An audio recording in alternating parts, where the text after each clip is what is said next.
చంచలమైన ఆత్మనందుండ నీ అలవాటు చేసే నీ ఉయ్యాల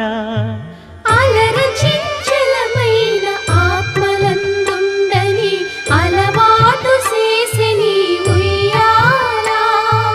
పలుమారు ఉచ్ఛ్వాస పవనమందుండ నీ భావంబు తెలిపే నీ ఉయ్యాల